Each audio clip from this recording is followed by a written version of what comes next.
Jai Hind students, welcome to my YouTube channel.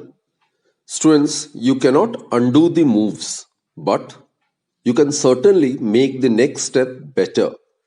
So basically, give everything you have got, then rest and wait, then repeat until achieved. So students, have faith in your abilities and keep marching ahead to realize your goals. With that positive note, students, let's begin today's episode. Today, we are going to discuss some numericals and conceptual questions based on the concept of elasticity. So, here we go. The first question is, when the load on a wire is increased slowly from 3 kg weight to 5 kg weight, the elongation increases from 0.61 millimeter to 1.02 millimeter. We are supposed to find out the work done during this extension of the wire. First and foremost, students, we need to convert kg weight in SI, right? Now, we need to be aware of the fact that 1 kg weight, it is equal to, it's the gravitational SI unit of force, right? And it is equal to 9.8 Newton. This is the conversion which we need to make use of in doing this question. Now, first and foremost, students, we will find out the work done in stretching the wire from its initial length through 0.61 millimeter when the stretching force is 3 kg weight, right? So, work done in stretching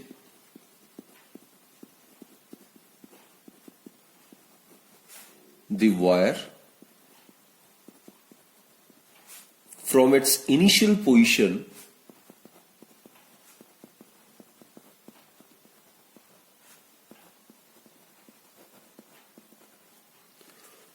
through 0.61 initial length through 0.61 millimeter, which in SI it would be equal to 0.61 into 10 raised to the power minus 3 meter when the stretching force is 3 kg weight. In that case, work done, it would be given by, we are already aware of this formula, work done is given by half into the load applied or the stretching force or the deforming force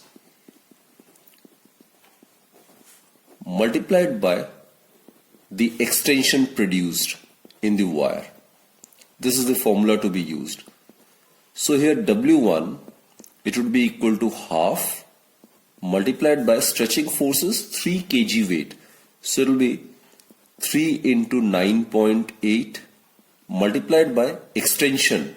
Extension is from initial position to 0.61 millimeter. So it will be 0.61 into 10 raised to the power minus 3, right?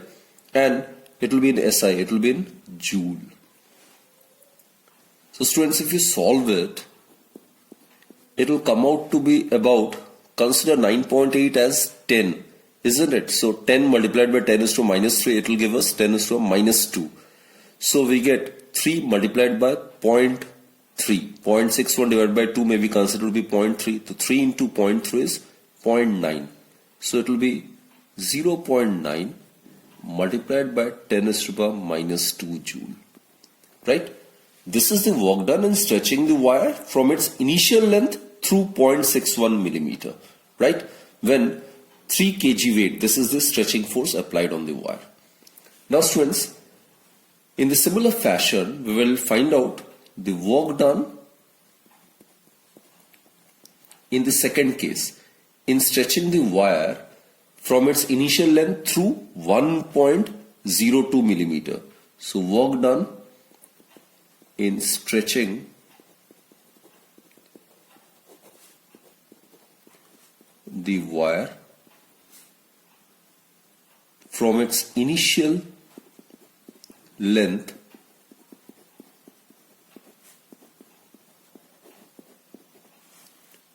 through 1.02 millimeter, 1.02 millimeter, which is 1.02 multiplied by 10 raised to the power minus 3 meter, when the stretching force is 5 kg weight, is given by W2. It is equal to half. Again, it is stretching force. In this case, the stretching force is 5 kg weight. 1 kg weight is 9.8 Newton. Therefore, 5 kg weight is 5 into 9.8 Newton. Multiplied by the extension, which in this case would be 1.02 into 10 raised to the minus 3. And it should be in joule. So again, considering 9.8 as roughly equal to 10, we get 10 multiplied by 10 raised to minus 3, it will give us 10 raised to minus 2. And it can be considered 1.02 may be considered to be 1. So 1 divided by 2 is 0.5. 0.5 into 5 is 2.5. So it will be 2.5 into 10 raised to minus 2 joule. Therefore, students, work done in stretching the wire from 0.61 millimeter to 1.02 millimeter would be, so the required work that is to be done in stretching the wire from 0.61 to 1.02 millimeter would be equal to W2 minus W1. So that will give us 2.5 into 10 raised to minus 2. So the work done is W2 minus W1, and it is given by 2.5 into 10 raised to minus 2 minus 0.9 into 10 raised to minus 2 joule. 2.5 minus 0.9, that will give us 1.6 into 10 raised to power minus 2 joule. So this is the required work which needs to be done during the extension of the wire. Okay, second question is, calculate the percentage increase in the length of a wire of diameter 2.5 millimeter stressed by a force of 100 kg weight, and the Young's modulus of the material is given to be 12.5 into 10 raised to power 10 Newton per meter square. So students, diameter is given. Diameter is given to be 2.5 into 10 raised to minus 3 meter. So radius of the wire, it would be obviously half the diameter. So it will be equal to 1.25 into 10 raised to power minus 3 meter, right? And therefore, the area of cross section, it would be equal to pi r square, isn't it? So pi can be taken as 3.14 and r square. So it will give us 1.25 into 10 raised to minus 3 whole square. So if you solve it, students, it will be somewhat about 1.25 multiplied by 1.25 into 3.14. So that will come out to be somewhere about 4.9. Approximately it can be taken as 5 as well. Multiplied by 10 raised to minus 3 to the power 2, it will give us 10 raised to power minus 6. And in SI, the unit would be meter square, right? Now stretching force F, it is given to be 100 kg weight. Now 1 kg weight, we are aware it is equal to 9.8 Newton. So 100 kg weight, it will be equal to 100 multiplied by 9.8 Newton. So it would be equal to 98 Newton. 9.8 into 100, actually it should be 980 Newton. Clear? Okay. Young's modulus of the material of the wire is given. It is given to be 12.5 multiplied by 10 raised to power 10. It's already in SI, Newton per meter square, right? And we are aware of the formula for the Young's modulus. Young's modulus is stress by strain, isn't it? Stress, normal stress is force acting normally per unit area, and the strain is the change in the length divided by the original length. And here, students, we are supposed to find out the percentage increase in the length of the wire. So del L by L, it will be equal to fractional increase in the length of the wire. It is equal to F divided by AY. right? So now let's substitute these values over here. F is given to be 980 divided by cross-sectional area. It is 4.9 into 10 raised to a minus 6, and the Young's modulus is 12.5 into 10 raised to power 10, isn't it? So let's try to solve it. So this will give us 9.8 divided by 4.9 into 12.5 multiplied by, it will be 10 raised to a 2, and here we'll be left with 10 raised to a 4. So we'll be left with 10 raised to power minus 2. Therefore, del L by L, it will be equal to 2 divided by 12.5 multiplied by 10 raised to minus 2. So that is 20 divided by 125 into 10 raised to power minus 2. Or students, 4 divided by 25 into 10 raised to minus 2. Now this will give us 0.16 into 10 raised to power minus 2. This is the fractional increase in the length of the wire, right? Now we are supposed to find out the percentage increase in the length of the wire. So percentage increase in the length of the wire would be del L divided by L multiplied by 100. So that will give us 0.16 into 10 raised to minus 2 multiplied by 100. So it is equal to 0.16%. So this is the answer, students. So the percentage increase in the length of the wire is 0.16%. This is a very interesting question.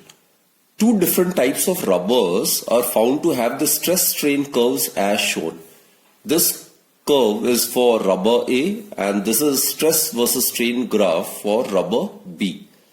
We are supposed to find in which significant ways do these curves differ from the stress strain curve of a metal. Now for a metal, this stress strain graph has already been discussed in the theoretical section, isn't it? Now this is the stress strain graph for rubber. Now a heavy machine is to be installed in a factory. To absorb vibrations of the machine, a block of rubber is placed between the machinery and the floor. Now which of the two rubbers, A and B, would you prefer to use for this purpose? And we are supposed to justify it as well, right?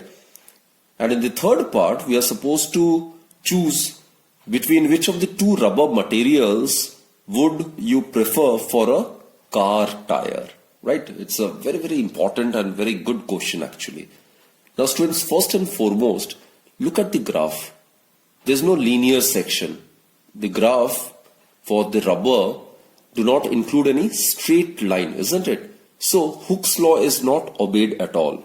In case Hooke's law is obeyed, then stress is directly proportional to strain, and therefore part of the curve should be a straight line. But here there is no straight line, indicating no linear dependency between stress and strain. Therefore, first point we conclude is that Hooke's law is not obeyed at all.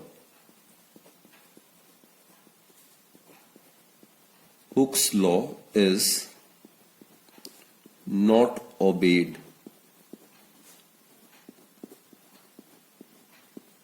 Right?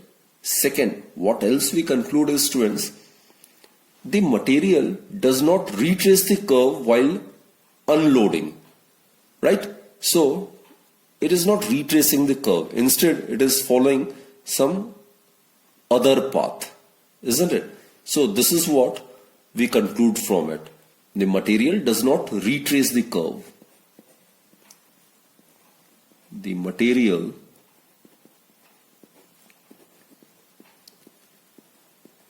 does not retrace the curve when we gradually remove the deforming force, that is, while unloading. And another very interesting point which we conclude from this stress versus strain graph is that the material do not suffer any permanent set even for large stresses. We are aware of permanent set. It is the amount through which a body or a material get permanently deformed even after the removal of the deforming force. Here there is no permanent set even for large stresses, isn't it? So there is no permanent set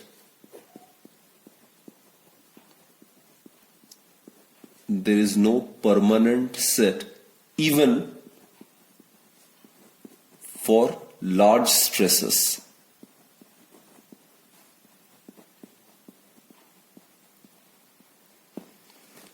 Okay, now let's concentrate on second part. Here we are supposed to choose between these two rubbers which will be useful in absorbing the vibrations of the machine, right? So for that, students, you need to know that each curve, each of these two curves, it actually forms a loop. This is a loop, isn't it? It's a closed loop. This is actually known as elastic hysteresis loop. So this loop is called elastic hysteresis loop. Elastic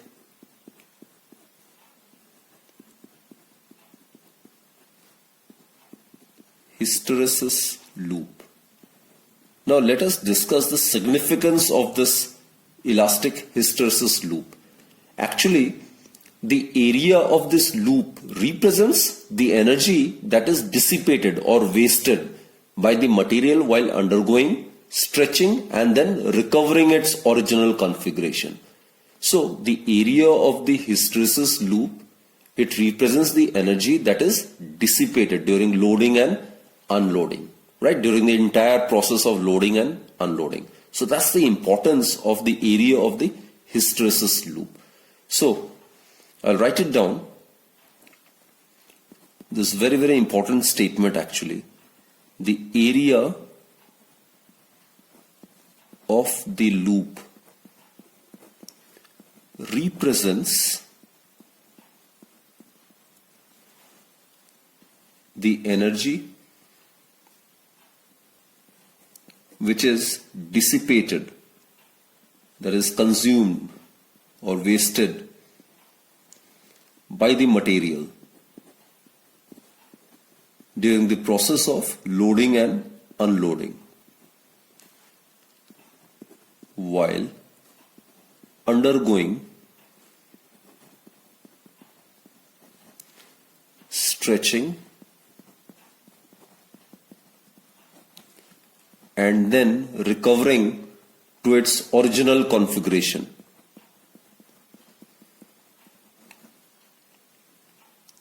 And then recovering to its original configuration.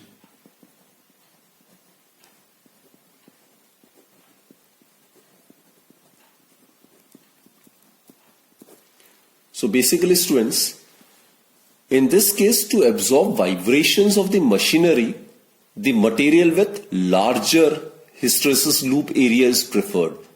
The material with smaller loop would not provide stability to the machinery installed on it. So obviously, rubber B is the rubber of choice for absorbing vibrations, right? Here, the area being larger, this rubber would be preferable to absorb the vibrations, right? So, in case 2, rubber B is preferable.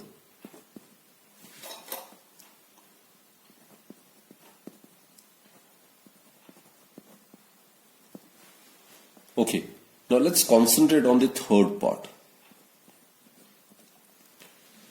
Which of the two rubber materials would you choose for a kart tire? Now students, look, in case of a kart tire, the energy wasted or the energy dissipated, which ultimately appears as heat. Now it is to be avoided. It is undesirable. Again I repeat students, in the case of a car tire, due to friction, the energy wasted, which ultimately appears as heat, it is to be avoided and it is to be neglected, or we should try that this energy loss should be minimized, right? As it would heat up the tire. Obviously, rubber A with lesser energy loss is to be preferred. So, for car tires, rubber A is to be used, and for absorbing vibrations, rubber B is to be used. So, for car tire, rubber A is preferred.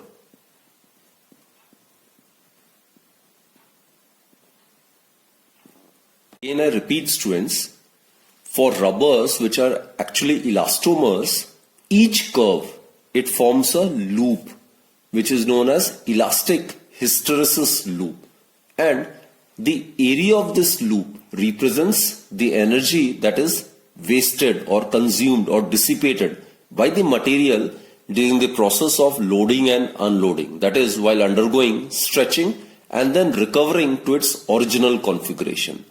Now, to absorb vibrations, we would prefer that material of the rubber in which the hysteresis loop area is large, so that it can absorb large amount of energy, isn't it?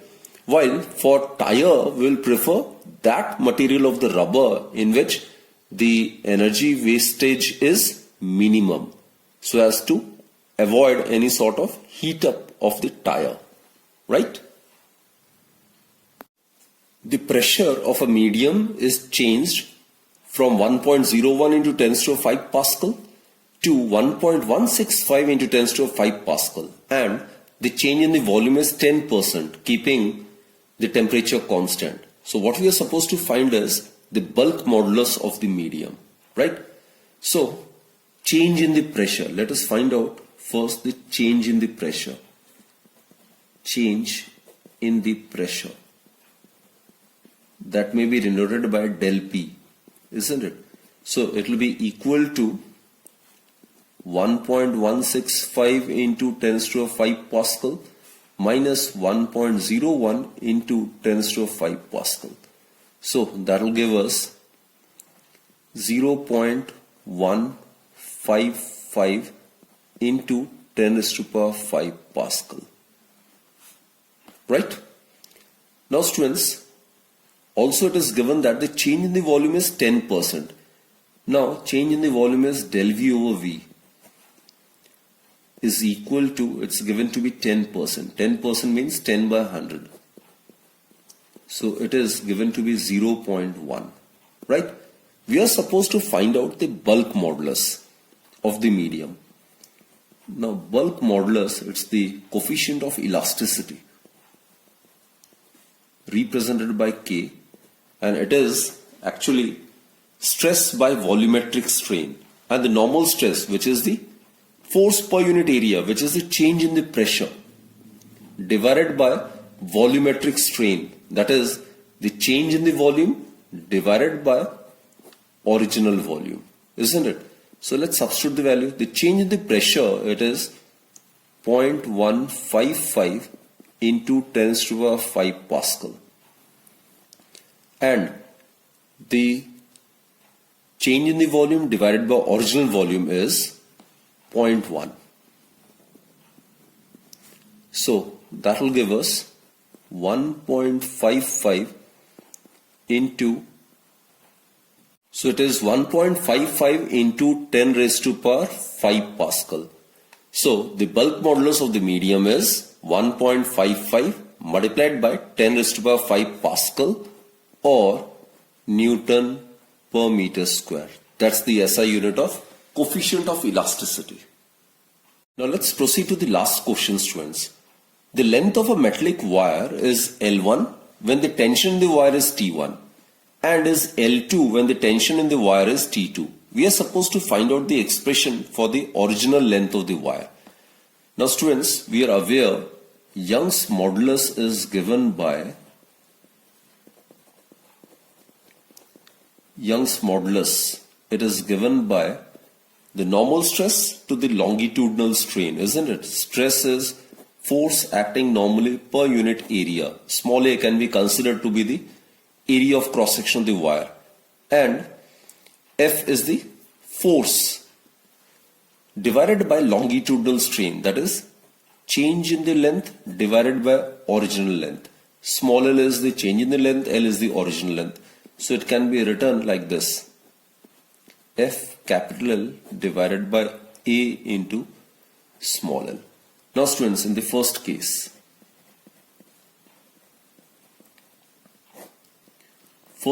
is when the force is the tension T1, right?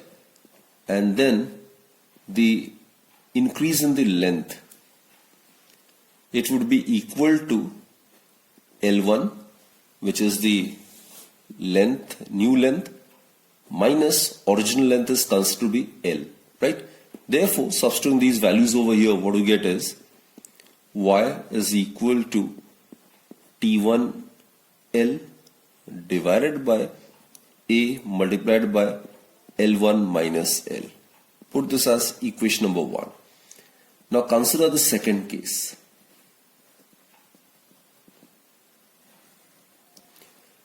Now students, the tension in the wire is T2. So F is equal to T2 and L2 is the new length of the wire. So increase in the length, it would be equal to new length minus the original length. Therefore, substituting these values over here, what we get is Y, it is equal to T2L divided by small a L2 minus L. So Young's modulus, you are aware, it depends upon the nature of material of the wire. We are considering the same wire, obviously. So from 1 and 2 we get, from 1 and 2 what we get is, okay, we can equate T1L divided by A into L1 minus L, it is equal to T2 capital L divided by small a L2 minus L, right?